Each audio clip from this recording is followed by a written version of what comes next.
Heyo, football season is back, and we are back in business picking our picks on the BMHD League group in the Pigskin Pick'em. The password is Fantasy Champ 72, capital F and capital C in Fantasy Champ. Click on the link in the website at bmhdleague.wixsite.com/BMHD. Man, that's a mouthful. Or in the YouTube description below. Hey guys, don't forget to sign up for full access to the official league website to see all the stats and data you never asked for. Visit bmhdleague.wixsite.com/BMHD and click the login button in the upper right-hand corner to create your account. And don't forget, once you've made your account, to hit Make Profile Public on your My Account page to finish signing up. Again, that website link is bmhdleague.wixsite.com/BMHD. Or you can click on the link in the YouTube description. Hey, this is Alex Gray, and you're listening to the Official League Podcast. Go Lions! Welcome to the Bands Make Her Dance Fantasy Football League Podcast with your hosts, Taylor LaPrairie and Joe LaFee.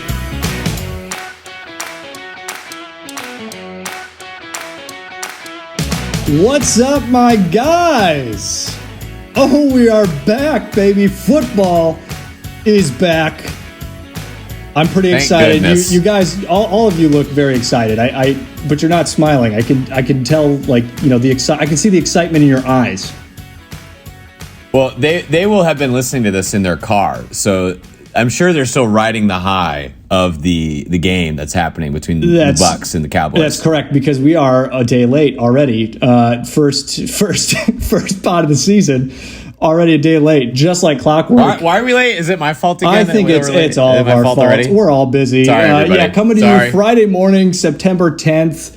2021 for week one of the NFL season. We got a little special guest with us, my good buddy, my best friend, Mr. Alex Gray. Alex, good to see you, buddy. Hey, it is great to see you both. Nice to meet everybody here in the Bands Make Her Dance Fantasy Football League. If you recognize the way I say that, it may be because I might be the one responsible for all of the voiceovers and drops you hear, and then Joe does his magic and makes me sound about half decent. So, shout out Joe for making me sound better, and it's a pleasure to be here. You know, we always joke that this is Alex's real job, making drops for the league. But super excited to have Alex in. Alex has been playing fantasy football longer than myself and all of us, I think, probably. How many years is it, Alex? Let's see. Well, there's I started in 6th grade. Woo! And then there might have been, so that was 2006, maybe 2006, 2007. Yeah, it might have been a couple years off, but then I know I played all throughout high school and college, and finally in the past few years got into a league with, same 10 guys, no turnover, heavy participation, all that good stuff. The league of kind record. of in a similar boat as the Bands Make Her Dance Fantasy Football League, where it's pretty consistent and a good group of guys. Yeah, but do you have as cool of a name as we do? No, our name is Sunday Bum Day. Because it pretty much, just articulates what our Sundays are about, which is waking up and moving directly to the couch for a full day of football. I love it. Yes. So, already this Sunday, I can't believe it. There's a game about to start in like 30 minutes as we're recording this. Super excited. Bucs and Cowboys.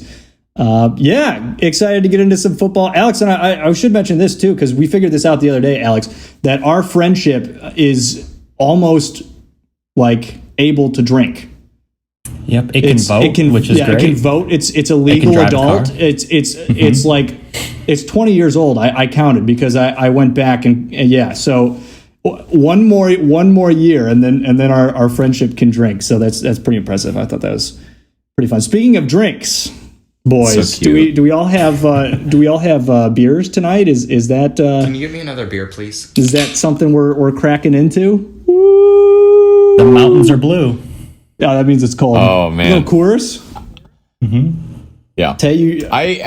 I'm drinking, as you know, Modelo. I will say this: I have not had a beer in about Well, actually, the last beer I had was at the draft that we had, but before that, it had been like about, I think, 4.5 weeks. Wow, good for you. Yeah, this Modelo is hitting different right now. I was gonna say I'm not in shape. I need know, football right? to get me back into beer drinking shape. But I think I've said this. I think I've said this before. I don't know if I've said this on the pod. But my 3 favorite like domestic beers. Number 1, Michelob Ultra, hands down. I mean, can't beat under 100 calories. But then Modelo, number 2, and then Coors Light's my number 3. So. Alex, I was going to say, you and I are off to a good start to our friendship here. I was going to say, I'm a sucker for some Coors. I got to say, Coors, Corona, and oh man, dude, you got to throw hams in there too. The classic. No, you don't. No, you can throw hams right into the trash, Joe. Yeah. Can I make an objection just to say that Joe will just rag on all these other cheap beers I like, but he will stand for hams so hard, and I really don't get it, because a cold hams is worse than like a warm Bud Light.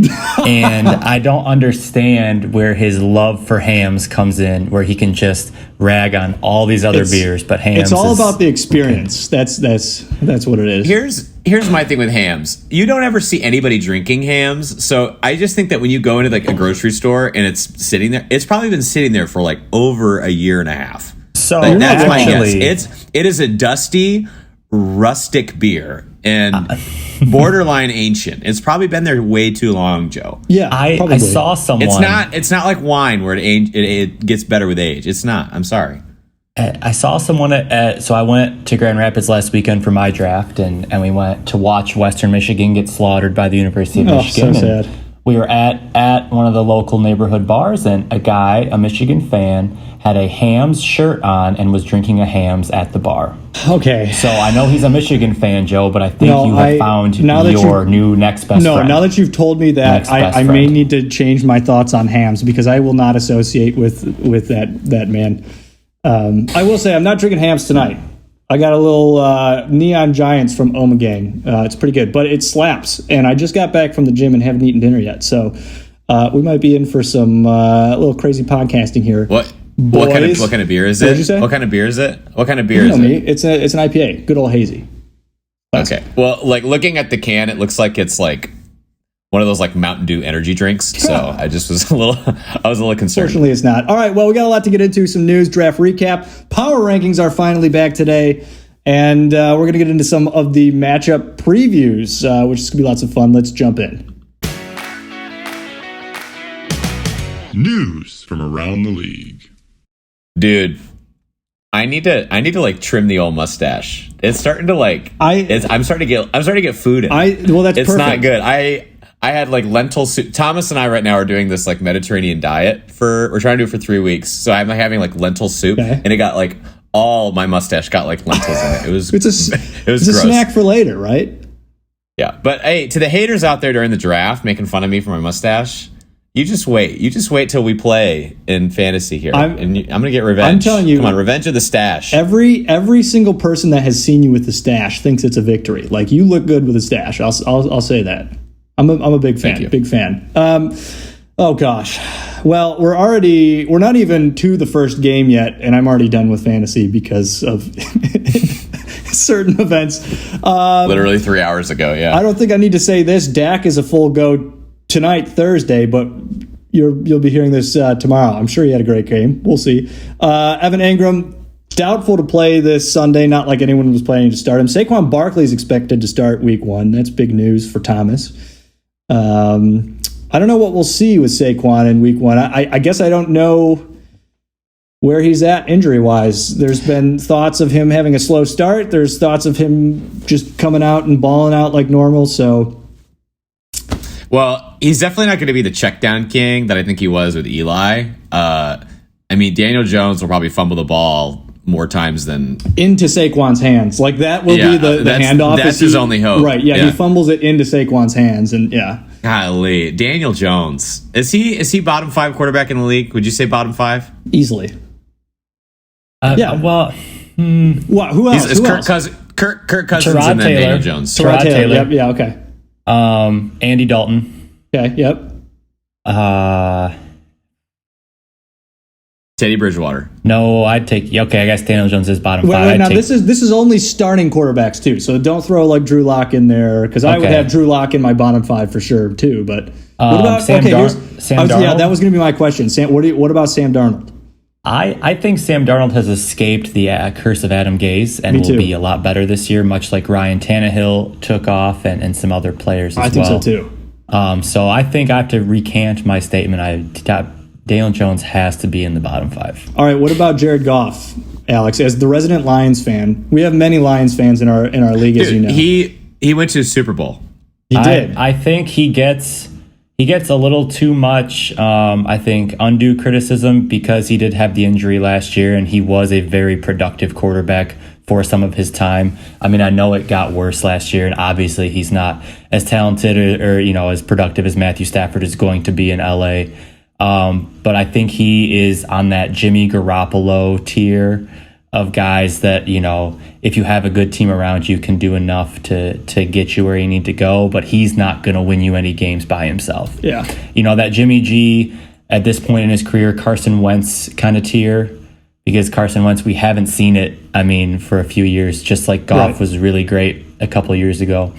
So, again, I'm not going to sit here and say that the Lions are going to be just fine with Jared Goff because the rest of the team doesn't look that way. But I don't think this year is going to be a fair evaluation of how good Jared Goff is as a quarterback. That's fair. And I wouldn't throw him in that bottom five either. I know he gets a lot of hate, and you're right. He's not the best quarterback in the league, but hey, he's been to a Super Bowl. If the right coach gets his hands on him, then he's still got some left in him. So we'll see what happens. Dan Campbell is the right coach. I'll just say that right now. The kneecaps.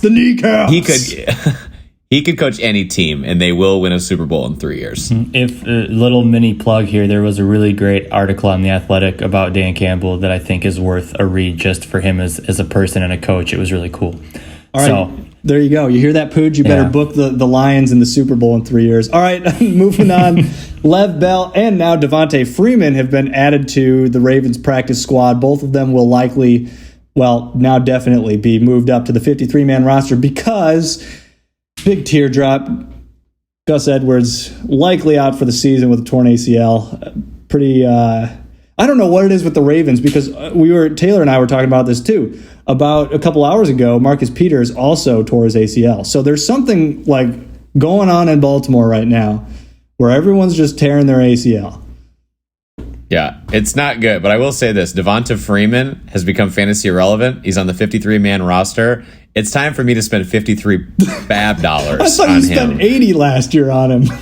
No, it wasn't 80. It wasn't like Pooj taking Deshaun Jackson. It wasn't that much. My bad. But that's my bad. It was like the thing about it was like I think it was like 50 or 60, and nobody else even bid. So I'm staying away from Devonta. Though. I love Devonta Freeman is a depth piece at best. Yeah. Tyson and Lev Bell are probably going to lock that one down. And Lev Bell was uninteresting before this injury anyway. So it's kind of a bummer. And last but not least, Austin Eckler has been a DNP. I think yesterday and this is Wednesday and Thursday. So dealing with a little bit of a hamstring injury. Not sure. We don't know enough about this Sunday. We'll find out, today on Friday. Excuse me, what his fate is. I think that's about it. Did I miss anything? Is there anything that It's only week one. Why do we have so much news? I don't know. To add on to the Austin Eckler news, just because I am a big fan, don't have him in any leagues, but I am a big fan of Austin Eckler. They did say that they think he will play Sunday, barring any setbacks. But of course, today's practice Friday, as you're listening to this, is going to be a pretty big indicator. It needs to move in a positive direction if we're going to see him take the field for, that elite Austin Eckler, Aaron Jones stack that I see on the draft board. Yes. Speaking of that team, we have 4 name changes so far before the season starts. One team has already changed their name twice. So we are in for it. Pablo top, Derek bottom. This Pooch, I'll do you first, Pooch, because you are the champion. You're welcome. Has somebody changed. Splice out? I'll do you first. And can we make that a? A drop? Sorry. Yep. That's Poojon. I'll do you first. We're ruined. I screwed the Pooch on that one. Pablo top, Derek bottom is now hashtag 2-time. Taylor, you've changed your name. Hooked on to Thielen. you are now it's never too latener. Yeah, I'm just trying to embrace the bad boy image here. Well, and I was wondering. It's never I knew it was going to make everybody mad. It's never too late. It's never too late for what to start playing fantasy football. It's never too late. Yeah, it's never too late for me to miss the playoffs. Okay, that's probably what it actually stands for here. All right, Cowboys that suck. That's Tim has turned into Kareem Lime Pie, and now he is hide and Zeke. And of course, I should mention this. Some of the names have been censored for the hashtag Family Show podcast. So if I change your name, that's why. Sorry. And of course, last but not least, Evan has gone through his 8th name change. This is his 8th rebranding. I have never known a team that has rebranded this much. He's gone from a Swift kick in the cup to Sick with a Goff. Speaking of Jared Goff. Maybe this is the year where the name change really sends his team into the championship game. Maybe this is the year. It could be. I don't want to jinx anything. Hasn't happened yet. But we'll see. We'll see. Evan, please don't be mad at me, Evan. Yeah. I'm sorry. All right, let's jump into a little bit of a draft recap. Draft recap. Great draft on Sunday. I can't believe it was already last Sunday. It feels like it was 2 years ago already. Time is flying. Really good draft. Everyone really did a solid. Not that we haven't done solid drafts in the past, but we did. It was a little more boring in the sense there was not anything taking Lamar Jackson at the 101 or Tariq Cohen in the 4th, or there was were no exciting picks, I guess. But that just means everyone's got a good team, and we all do. It felt really competitive though, where I really felt like I had to stay engaged the entire time because everyone was. People were stealing the people I wanted. Exactly. Right. Everyone was sniping everyone. It was fantastic. So we're going to break it down. We've got 4 different categories here. The best value, the biggest reach, the best sleeper, and the best breakout pick. We're going to start off with the best values. Alex, I see you've got Ronald Jones in the 11th round as your best value. That's Evan's team. So one of the things with Ronald Jones is last year he finished as, I want to say, the RB16 in half-point PPR, including a game where he ran for 198 yards and 2 scores. I mean, what has changed in the backfield besides Giovanni Bernard being there? Ronald Jones already wasn't catching passes, so Giovanni Bernard being there, I mean, what does that really do? He's clearly the best runner on that team in a high-powered offense with Tom Brady. How does he get all the way down to the 11th round when you can put this guy in your flex, or if you have to, your RB2 every week, and there's always a chance he's going to, pop off for you and can get you easily, upper double digits, close to 20 points any given week.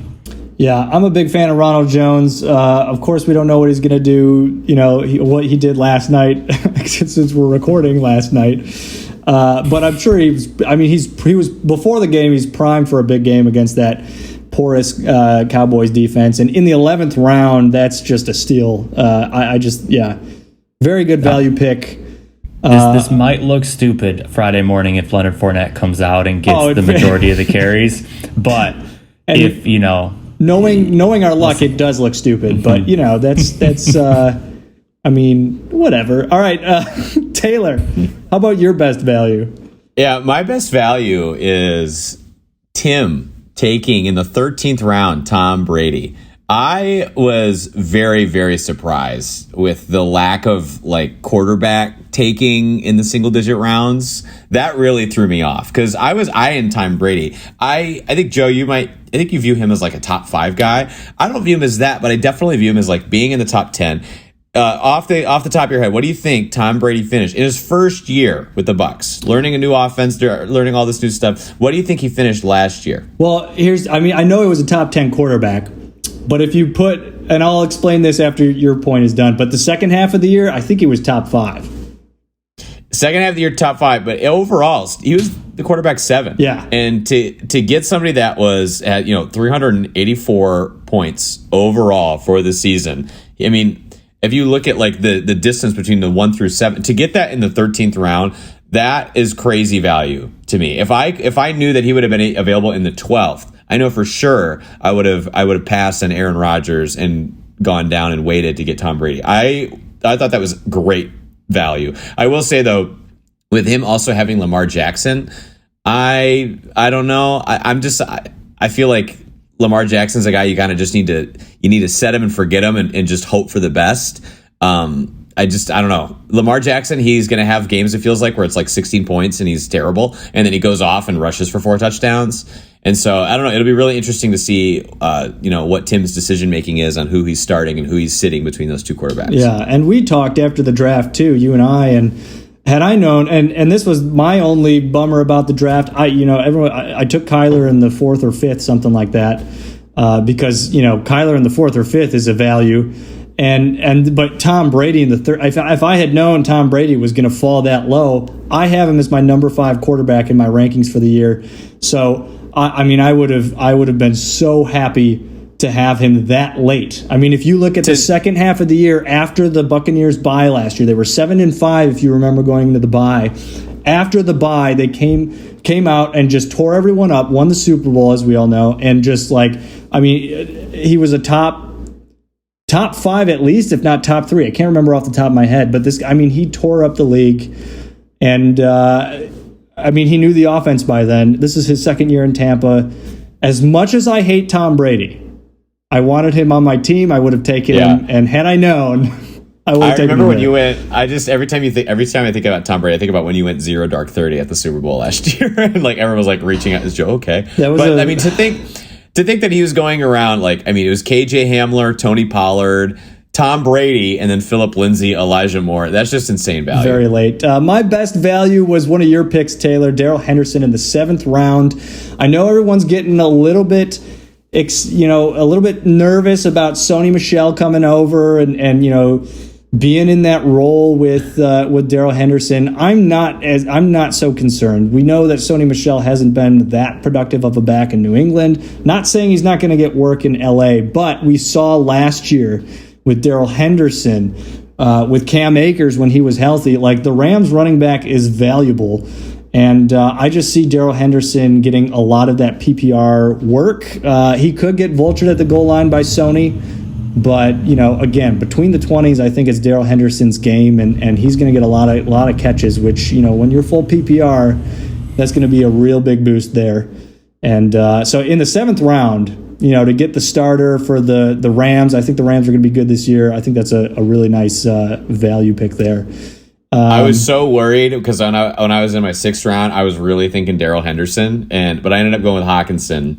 And I was really between Hawkinson, Gus Edwards, and then Darrell Henderson was kind of a 3rd option. So glad that it worked out the way it did. Got Hawkinson, passed on Gus, who is dead. All right, just go ahead and rub it in. Why don't you? I know. And to get Darrell Henderson, I'm really happy. I'm excited. I'm really hoping that you're right. Well, he catches a lot of passes. If it makes you feel any better, Taylor, at 5 and 6, I went Hawk and Henderson. How you went there at 6 and 7. So we are matching almost there. Pretty good. There we go. Henderson's as underrated receiver. He can really catch the ball, and Matthew Stafford has made guys like Theo Riddick fantasy relevant when they could catch the ball. So even if he does get vultured at the goal line, having Matthew Stafford there is really going to help Darrell Henderson if he's able to stay healthy and handle that workload. Very big win. I love it. Mm-hmm. All right, biggest reach. Taylor, let's hear your biggest reach. I see you've got a couple of them.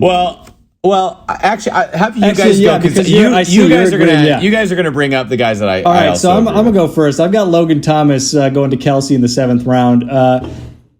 I should say that my thoughts on Logan Thomas have changed slightly now that Curtis Samuel is likely out for Week 1 and possibly beyond. I just Fitzpatrick is in Washington now, and we know that he loves to target wide receivers a ton, and he's going to be looking mostly Terrence's way as well as Curtis Samuel if he's healthy. But now that Curtis Samuel's out, probably Logan Thomas.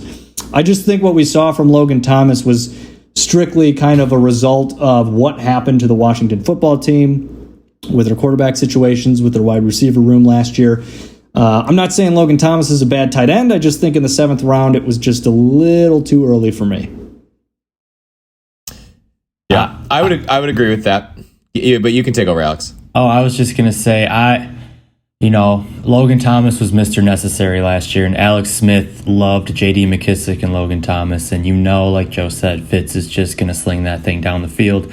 They have other guys, Curtis Samuel, if he can get back healthy.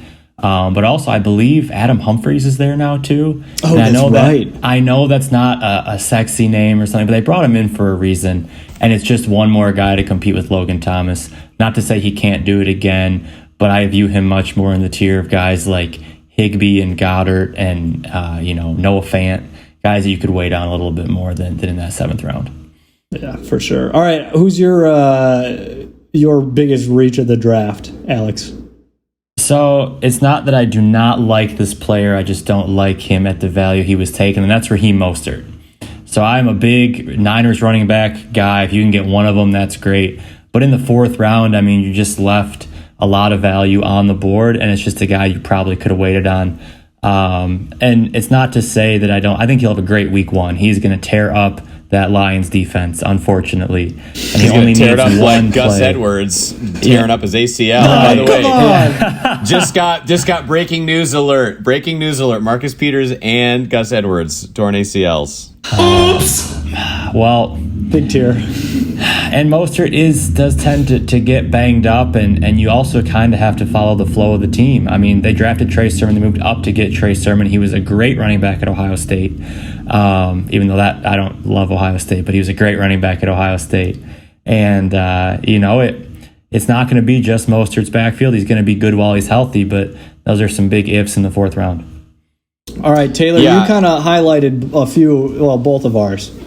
Yeah, well, let me just first of all say that I didn't really think anybody really reached I agree with that. too much. I had a hard time, so I agreed with both of y'all. So with Raheem Mostert, my thoughts, I had him written down here. I don't hate it because, your other options available were Miles Sanders, DeAndre Swift, Myles Gaskin. The thing about Mostert to me is I feel like his ceiling is lower than those other guys because the other guys have an opportunity to really take over that offense. But I understand the concerns around Miles Sanders and DeAndre Swift and Myles Gaskin. I understand them. To me, I just view Raheem Mostert, and I'm going to talk about this a little bit later. I view Raheem Mostert as he's going to be sharing the backfield. What we saw when he was sharing with Tevin Coleman, where it was like, who am I going to start? Who's going to go off? Who's the one that's going to score 28? And who's the one that's going to score 6? I just think that's going to continue. I don't see Raheem totally taking over personally. But again, looking at the other running backs, I don't hate it that much. I probably would have gone elsewhere. And I agree with you about Logan Thomas. I don't think that he's going to get as many touchdowns. Totally different situation going on there. But the guy I want to bring up is Javonte Williams. And I know that both of you view this differently than me. I just view Denver Broncos, their offense is going to be incredibly limited. I do not think that picking a backup running back for a not good team in the 7th round ahead of people like Mike Davis and Kareem Hunt, these other people that have proven it. They have a huge workload. They're kind of the only person, or they're at least going to be like their role is carved out. To me, Javonte Williams is the backup to a really, really good running back in Melvin Gordon. I think that they're going to totally just give the ball to Melvin for the first half of the year and just burn out his legs. And then maybe Javonte gets in, but even then the team, I just really don't believe in the team. And so with Cortland Sutton and Jerry Jeudy, and I just don't really see it for Javonte Williams in the 7th. I know you both disagree with that. But well, we talked about this pre-draft a while ago. I like Javonte the second half of the year, and I think your point about Melvin Gordon, you're right. This is the last year of his contract in Denver. They might just want to run him into the ground and save Javonte for the future. That's something that might happen. But again, Denver traded up to get him. They like him a lot. He's a little bit, he's got the versatility that you need. I know. I would counter your statement that Melvin Gordon is an amazing back, or whatever word you just used. He's proven that he can be like a workhorse person who has all these carries and is productive. And even at the end of last season, I know he had the DUI and all that stuff going on, but at the end of last season, he was pretty darn good. Yeah. And to me, you're drafting, like you said, someone who might be good at the end of the year. That to me is a flyer. And to take a flyer in the 7th round, on a team that's not very good. That just doesn't make a ton of sense to me. But yeah, who knows? He might blow up, and then I'm going to be eating my words, and I'll be in the Sacco again. Well, I mean, it's a fair point. I mean, I don't love Javonte, but I do like him. I think the prospects are pretty good. All right, let's fly through these next few pretty quickly. Best sleeper. Taylor, I see you went with a Detroit Lions player my own dude. Well, I see all the other people that are going around these rounds. It's like, okay, well, they're like the second or the third person. And like, if things swing the right way, I could see them blowing up. But to me, Tyrell Williams, there's Hawkinson. I know I got like the Hawkinson Tyrell Williams stack. All I need is Jared Goff. But you can't, the tight end position is awesome, and I think they're going to go to Hawkinson a lot. I really do, but they got to throw to some receivers, and Tyrell Williams is there. He's a veteran of the league. I think he's going to be fantasy relevant in the same way that I think Corey Davis is going to be relevant. I mean, you have a totally new quarterback situation going for the Jets. The Jets are not very good. The Lions are not very good. New quarterback. I think it's very, very similar. Corey Davis did not make it work when he was at the Titans, and we're all hoping that he makes it work this coming year. I forget where he was drafted. I think he was a first-round pick to Tennessee. Well, but he was a 7th rounder in our draft. I see. For me to get Tyrell Williams in the 14th, I mean, it's a very similar situation. I believe in the hype. All right, I can see it happening. Fair enough, Alex. I see your pick here, and I am a fan. All right, so I went with Trey Lance, currently the quarterback 2 for the San Francisco 49ers. I know. I think it depends. It really depends on who you are, because when I took him in my draft, everyone was like, "Oh my gosh, that's so early!" Like I didn't see that. Like he wasn't on my board, and I took him. How early did you take him? You said I think the 11th, because I wanted to make sure that I got. It was either the 11th or the 12th that I took him. He could definitely be a league changer. I agree. And so with rookie quarterbacks, typically don't break the top 10 for fantasy football, right? But the legs bring a lot of value. He has so many weapons around him. He's coming into a great team, right? Where Trevor Lawrence kind of is coming into a not so great team. Trey Lance, when he eventually takes over, much like Raheem Mostert, Jimmy Garoppolo cannot get through a full season. The Niners traded up to get him, gave up a lot of draft capital to get him. He's going to get on the field. He's going to start sooner than later. And those legs and that strong arm are not only going to lead to success for the Niners, but fantasy success. Top 8 quarterback this year, Trey Lance. Book it. Wow. Nice. Book it. I love it. I love it. I've got Russell Gage as my best sleeper. I went deep in this. It's a 15th round pick, last pick for Derek.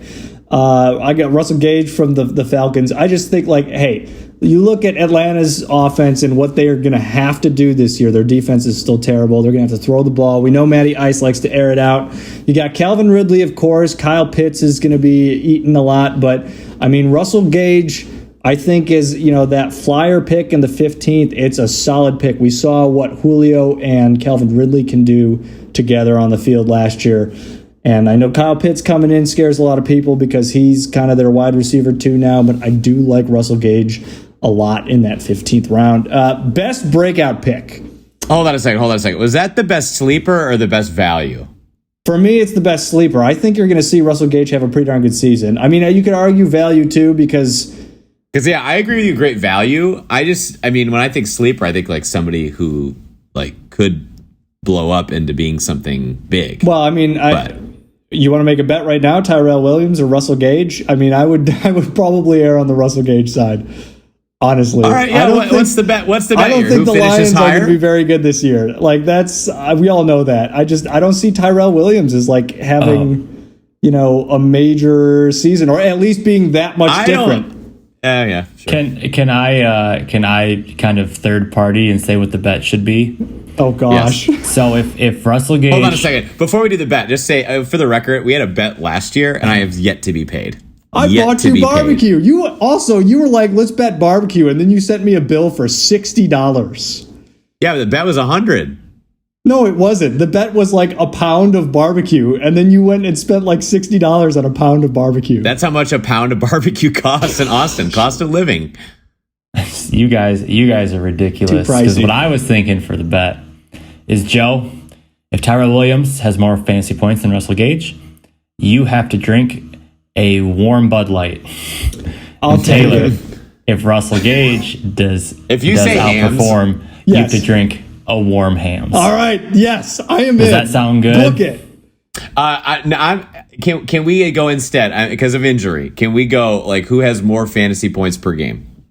That's fair. I'll take it. Okay, I'll take it. Yep, that's your fantasy points per game. Fantasy points per game. I'll take it. I might end up biting this one in the butt, but it's fine. It's fine. We'll go with it. All right, best breakout pick.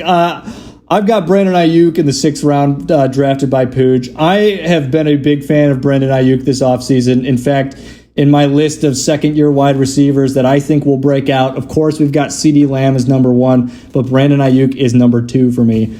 I just like looking at what he did in the Niners offense last year. It's incredible what he did. You know, of course, people are saying, oh, well, Debo's back, Kittle's back. I get that, but we're talking about the Niners. I bet you one of those like people will be injured in, after week 1. So I just think Brandon Ayuk, again, they spent the draft capital 2 years ago to go get him. They like using him a lot, and I think he's just going to have a big year. All right. I think if you don't mind, I will bring up Jalen Waddle in the 11th round to Marshall. And I know it's weird to pick a rookie for a breakout, but I feel like he is not getting the attention he deserves. Like Kyle Pitts is getting a lot of attention, and Jamar Chase, for better or worse, is getting a lot of attention. But Jalen Waddle is back with his college quarterback in Tua. And Tua could very well take a nice step forward this year. The Dolphins have a good team. I know it's the Dolphins, but they have a good team. So I really think that Jalen Waddle was elite in college, high draft capital, is going to be very, very good this year. And it was, I guess you call it a value or a sleeper, all the above. He's going to break out, and he will be a top 24 wide receiver by the time it's all said and done. I will say we are Tua haters in this league. At least Taylor I am not. I am a Tua truther. All right, Taylor. One down year off a hip surgery, and you're going to give up on that man who was elite in college. Give me a break. Give me a break. Everybody who plays for Alabama is elite. Okay, whatever. Fins down. Fins Dolphins fans. All right, Taylor. I like your breakout pick a lot. Yeah, of course you do. My best breakout pick. I've got Trey Sermon. Going to Joe in the 8th round. Again, maybe a little higher than I would have gone for him, but here's why. I just really think that you're going to see a situation where you have, just like we had Raheem Mostert and Tevin Coleman. Again, they were switching off that whole entire year. I remember because I had Tevin Coleman, and I always seemed to start him in the weeks that he got like 3 points. But I think that when Mostert emerged at the end of that year as being like, ooh, like this is the guy to go with, I think that's going to be Trey Sermon by the end of the year. Raheem Mostert has played on, guess how many NFL teams? Mostert? 4. Yes, Mostert. How many different NFL teams has he played for? I don't know. Is it 4? 4. He's played for, he's changed teams a total of 7 times. Oh my gosh. Wow. Yes, he has been around the league. He is 29 years old, which is very old in running back years. You have the new young gun in Trey Sermon. Believe in the talent. I mean, he ran up the score on the Michigan State Spartans many years when he was in college at Ohio State. I just think that he's going to emerge as being the go-to guy in the timeshare. Like I'm thinking like 65%, but I think he's going to get a bunch of big runs. I think they're going to throw him the ball. I just really like Trey Sermon right there, and you're going to need him because in case you forgot, Joe, Gus Edwards tore his ACL and it will not play the entire year. Yeah, thanks, man. You're really going to need him this year. Thanks, Taylor. Yeah, thanks. Yeah, I hope he turns into something because you're right. I'm definitely going to need him. Although people seem to like, well, I should say people. Someone seems to like my team a little bit. How about this week's power rankings? Power rankings. Hooah. Okay, just warning you that this week's power rankings are brought to you only by Alex Gray, not Taylor and myself. So Taylor and Joe did not put their power rankings in with this week's power rankings. So if you have hate mail, I would encourage you to email, text, FaceTime, fax your hate mail to Alex Gray because this is all on him, Alex. So no pressure. Just, I set you up wonderfully. But yes, so again, this is all Alex. So power rankings will be up on the website.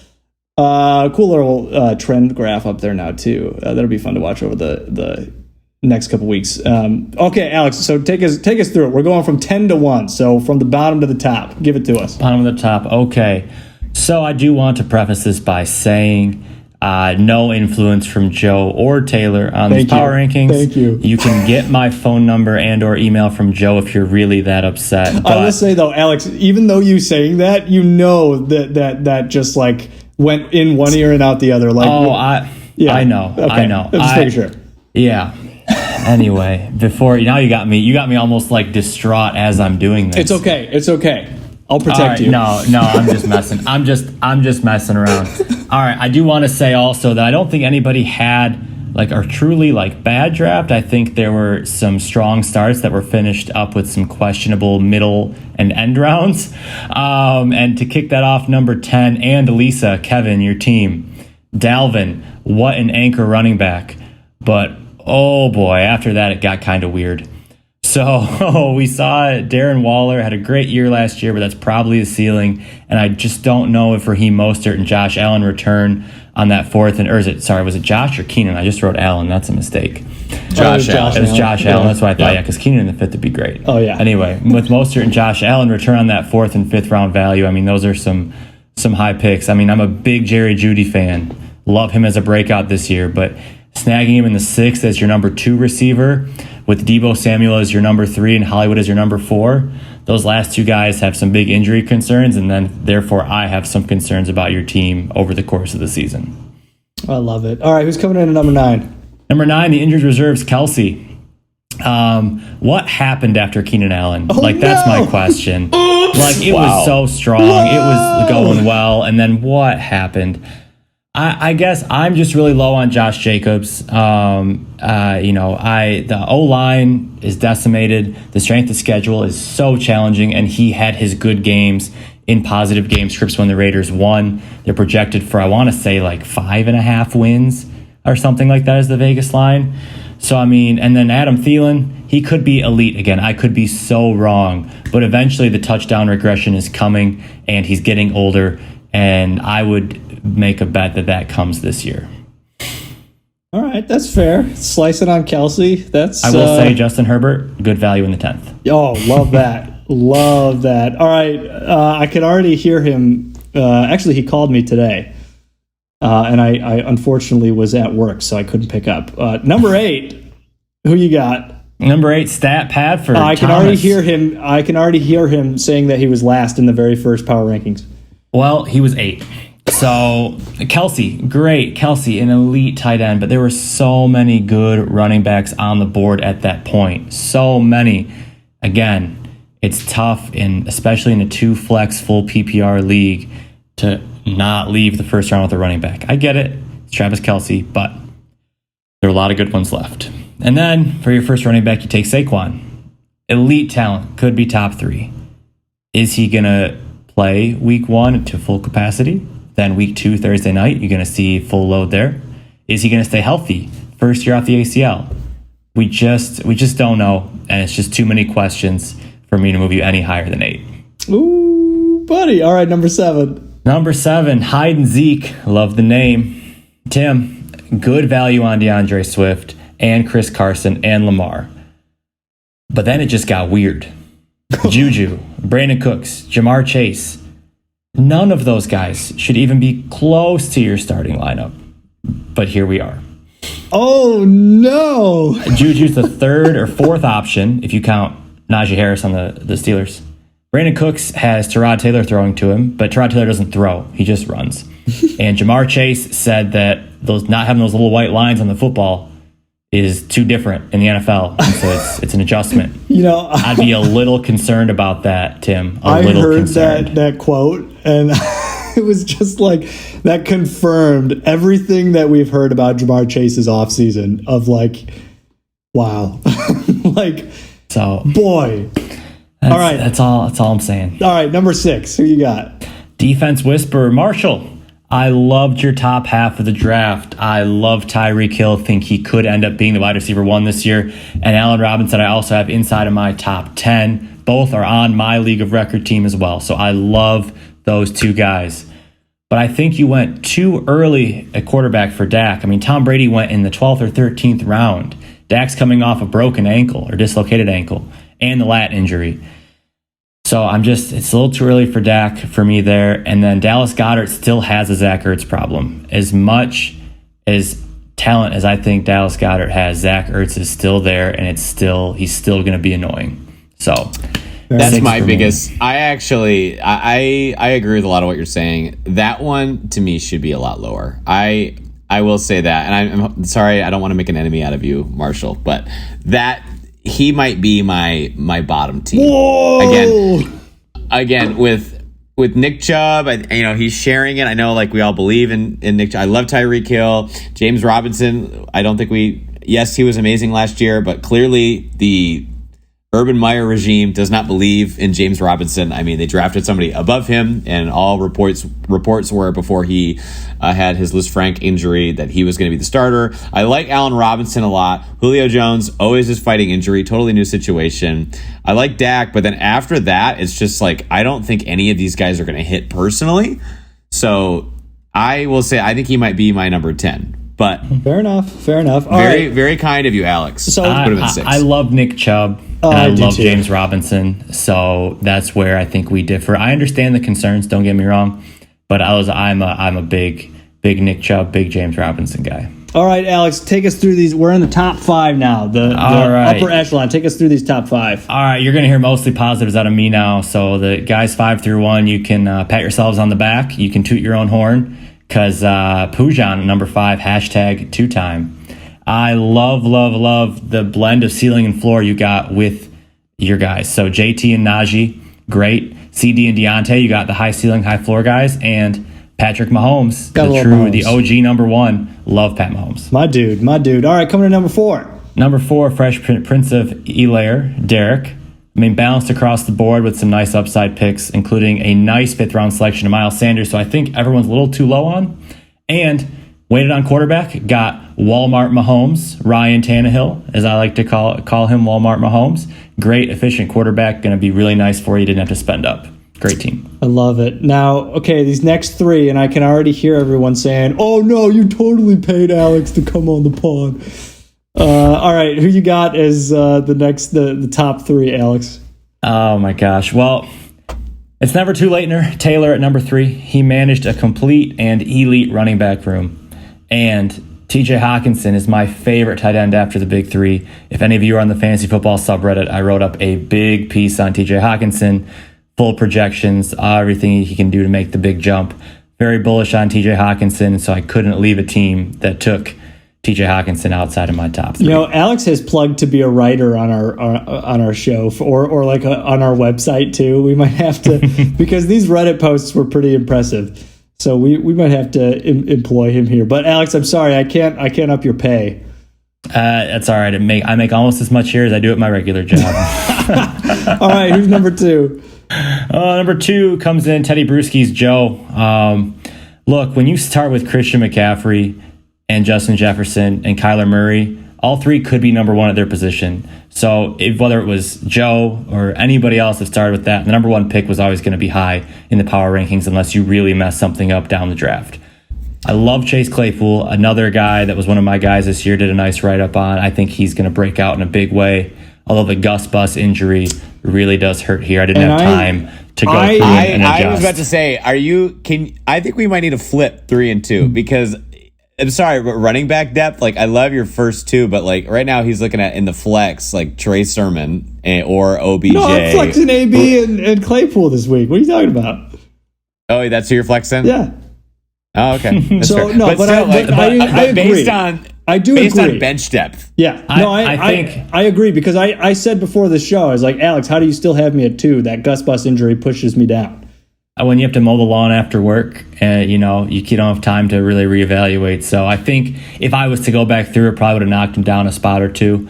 But let's go. But that's why you're my best friend. That's why CMC is a player and a half, and so he can cover a lot of holes. Not that I think there are very many holes on this team, but CMC can cover a lot of holes on a team. Like the sound of that. Okay, he's done it again.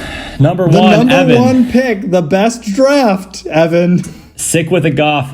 I love Aaron Jones, Austin Eckler, Robert Woods. Wait, hold on. Let me pause at this moment to say that Alex is like always hot and bothered for Robert Woods. In fact, it is not I have known Alex and his fantasy teams long enough to know that if he doesn't have Robert Woods, it's not a proper Alex team. Anyway, continue. I do not have Robert Woods this year, and it makes me very upset. I will be actively trying to acquire him after week 1, regardless of how he does. Anyway, that aside, Aaron Jones, the fact that he fell to you at that point, he is Green Bay Alvin Kamara. He doesn't get the respect he deserves. He does it all. He can run, he can catch on an elite offense with an elite quarterback. It's a steal that far, and he could finish as the RB1. I mean, he has that upside. Austin Eckler, injury aside, I mean, this guy was one of my guys and got sniped from me in my draft. He's going to catch 100 balls this year. And in a full PPR, to get that floor and that potential ceiling if his touchdowns, regress to the mean positively, I mean, that's just quite a tandem to start off with. And Robert Woods, I think it's because his name might be a little too boring, and he just kind of hangs out. Doesn't do anything special. Bobby Trees. He's always available. He's missed one game the past 2 years. He always plays, and he has an elite quarterback that's going to get him the ball. He's going to get a ton of targets. He's going to score a lot of touchdowns, and he gets rushing yards. They do the end-around stuff every year. He gets 100 or 200 rushing yards and scores usually a rushing touchdown. A little nice bonus. Robert Woods, Bobby Trees is going to be a top 12 receiver this year, and you got a steal to pair him with Aaron Jones and Austin Eckler. And there you have it. Week 1 power rankings. Again, send your ats to Alex Gray, because Taylor and I had nothing to do with this. I promise you, Taylor and I had nothing to do with this. At agray27 on Twitter. Oh, plug in his Twitter. I'll give you the Twitter. Right, I'll give you the Twitter. The Twitter handle. I love it. Yeah, we can do that. Yeah, so week 1 power rankings, they're up on the website. You can check them out. And don't hate on us. I can already hear the hate. Hate on Alex, yeah. All right, let's jump into some matchups. I am so hyped because according to Alex, Antonio Brown just caught like a 30-yard pass, and I started him this week. So and another one? Oh, another 10-yard, yeah. Let's go. All right, we're jumping into matchup preview. Good matchups this week. I will also remind you that we do have a game of the week as always, and of course that game of the week is now tracked via the primetime data on the website. That was a brainchild of myself, but influenced by Taylor, because he mentioned something about Kirk Cousins and always failing in primetime, as he usually does. Sorry, Taylor. So we made a stat about it. So anyway, we'll get into that. First matchup of the week, number 1 versus number 3 in the power rankings. We got you, Taylor. It's Never Too Latener versus Sick with a Golf. That's Evan. This is a big East-West Bowl matchup, I'll say. How you feeling this week, buddy? I'm feeling good. I don't know. I'm starting to have a little bit of doubts about a couple of my players, but I don't know. I just really need Mike Evans. I have Mike Evans in literally every single one of my leagues. Wow. Now, clarify. Is that because you like him, or because it was just the way the draft fell? I believe in strong running back early, and it always ended up happening where I could get him in the 4th or the 5th, even in one league. Fair enough. So... All but right. yeah, I don't know. We'll see. I'm hopeful. I like it. All right, next matchup, we've got, hide and Zeke. Tim versus myself, the Teddy Brewskis. I'm nervous because I lost Gus Bus, and I was ready to start him. But we'll see. I don't know. This is like the 3rd time Tim and I have played each other the first week of the year. The Dude, news, Alex right now, Alex's eyes. He's watching. I know he's watching the game. Alex is trying so hard to do both because the Bucks are at the 5. So okay, now if Antonio Brown scores, he won't because it's the 5-yard line. I bet you it'll be Mike Evans. If it's Antonio Brown or Mike Evans, you let us know. It was Brady to Godwin. Brady to Godwin. Who's got Godwin? I don't even know. That's fine. It's fine. I think that's Derek. Good for you. All right. Yeah, good for you, Derek. I'm just kidding. All right, next matchup of the week. Injured reserves, Kelsey versus Lisa Kevin. This is a rematch of last year's Sacco game. So a little bit of redemption here for Kelsey. I don't know what the line is. Do you happen to have that pulled up, Taylor? The line on which game? This is Kelsey versus Kevin. I do not have it. You're catching me off guard. Now I'm looking. I'm looking at Mike Evans. Give me your pick. Who's winning this game? Between Kelsey and Kevin. I need both of your picks here. I'm gonna go Kevin here. I'm taking Kelsey. Alex, the tiebreaker? I'm also taking Kelsey. Yeah, he's out for blood. Kelsey's out for blood. I love it. Kelsey's into it this year. I think he's primed for some fantasy success. All right, next matchup, the rematch of Super Bowl number 4, hashtag 2-time versus Fresh Prince of Bel-Air. Pooj versus Derek, the rematch. This is going to be a good game. I think it's going to be a close game. Let's see. I don't really know. Let's see what the line is here. We've got projected total 119 for Pooj and 132 for Derek. Of course, this is after the Chris Godwin touchdown, so that could come down. We'll see what happens. I think Derek's going for a little bit of revenge, though, and he's off to a great start with Chris Godwin. And finally, again, everything has been picked by Alex. So the game of the week. Thomas, you've done it again, baby. You're in the game of the week.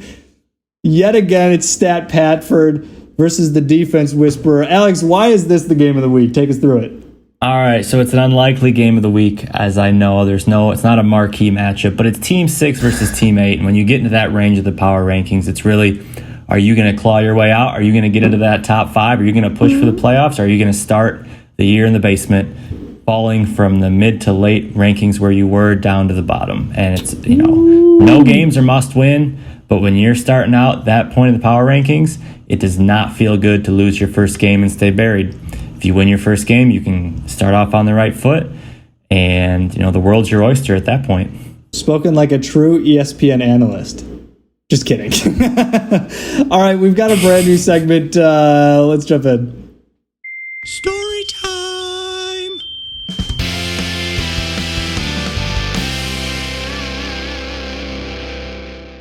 I think I've been waiting for this segment for a while because I think it's going to be a lot of fun. Story time with Alex and Joe. We talked about it earlier. 20 years of friendship, pretty impressive. Also, I kept your voice crack in the drop. I hope you liked that. It's only fitting as we grew up together, so I'm sure you've heard that voice crack more times than you can count. More times than I needed to. Alex, do you have any good stories about us? Give me a good story here.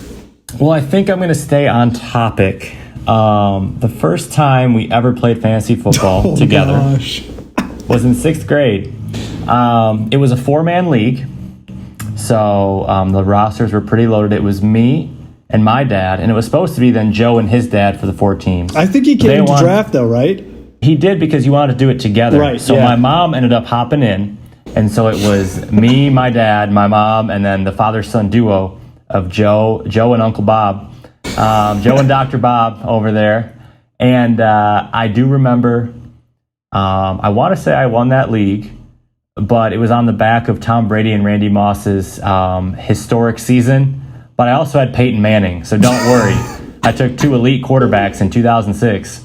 Also, I believe Frank Gore was in his prime at that point. But Frank Gore has never been not in his prime. He's still in his prime. That's a good point. But that was Joe's introduction to fantasy football. I'd like to think he has come a long way, but I guess we'll find out this season if his skills have improved. Jeez. Well, I will say I think I stopped playing after like the first week because I just and I think I also, because we were Alex and I were talking about this a while ago. I'm pretty sure I drafted an Eagles player, and if we're talking about like 2006, like it had to be Donovan McNabb. I think I took McNabb, and like he was my quarterback. But yeah, that was. I mean, I stopped watching after like a week. Boy, have things changed, as we all know. Okay, I've got to tell this story, and this is now I think now it's a funny story. Maybe at the time it wasn't quite as funny for me, at least. It was pretty funny soon after for me. Okay, this is a funny story. So Alex and I were sledding at my house. We built this like big snow bank, and I was like, I don't know what I was doing. I was like shoveling snow or something. And Alex, I was like, oh yeah, just go like sled down or something. So Alex takes this tube, slides down, runs into this tree. Okay, and like totally, like I think you took some bark off the tree. Like you were flying. And I turned to Alex, and he gets up. He's like, "Whoa!" Like that moment, like when Dwight Schrute in The Office, when he blows up that like bug grenade in Michael's old office, and he just gets up and he's like, "Whoa!" Like that was what happened, and my stupid self, I was like, "Hey, are you okay?" And Alex was like, "I don't know." I was like, "Oh, you're fine. Just like get back up and slide down." Alex goes inside our house. Turns out he has a concussion, so we have to take him to the ER. And I felt terrible sitting in like the ER waiting room. Alex is back getting evaluated for a concussion. Like that was like your third or fourth concussion too, wasn't it?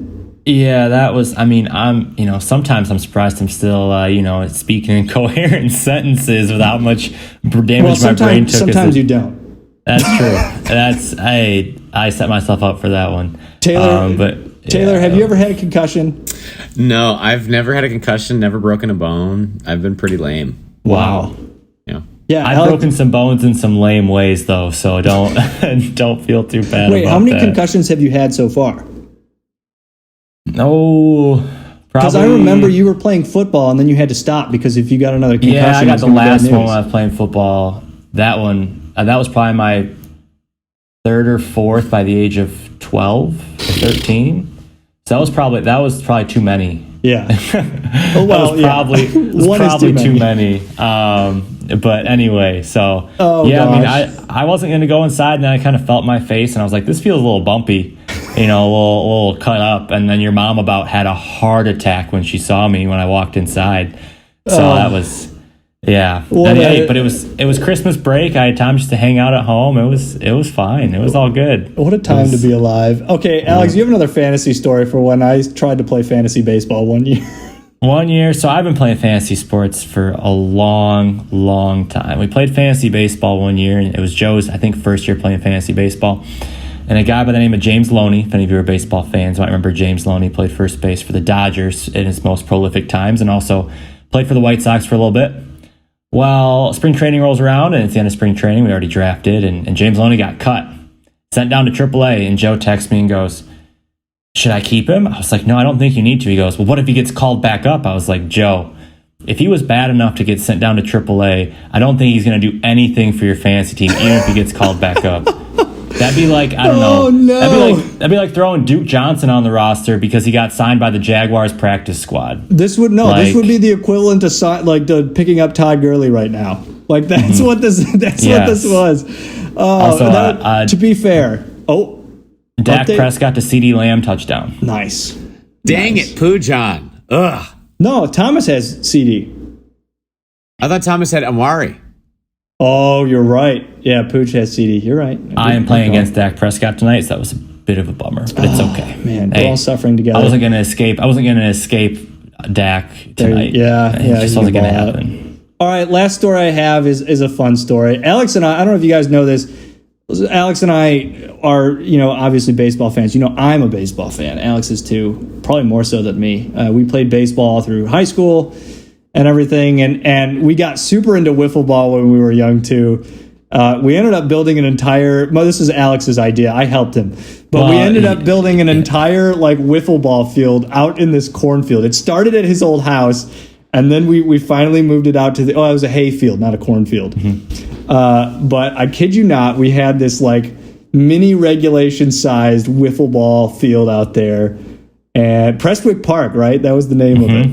Yep. Oh my gosh. It wouldn't have been possible without Joe helping me. We spent one summer, I'd get up, I'd go to the gym, I'd go to work, I'd go to baseball practice to coach, and then I'd go out to the field until dark. And I did that for probably 3 weeks in a row just so we could get this field built.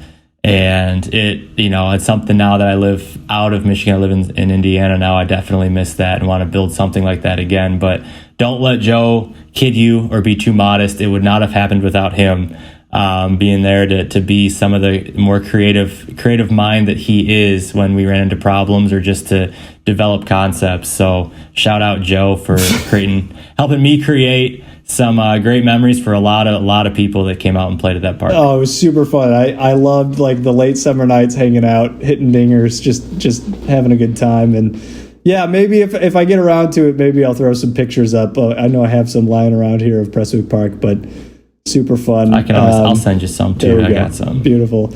All right, boys. I think that wraps it up for our first show of the season. We're a little out of shape. At least it's all right. It's all right. We got a lot of time to figure it out, just like in fantasy. Oh, yeah, we've got 18 you don't weeks win of at the football. draft. Yeah, There you exactly. go. Yeah, you hear that, Evan? No, I'm kidding. All right, boys. I think that's all we got. Is there anything else I'm missing? Thanks for having me on. It was a pleasure. I hope maybe I'll get to make a couple more appearances on some shorter pods. Yes, we definitely need to have Alex back. He's going to be a staple of the show as per usual.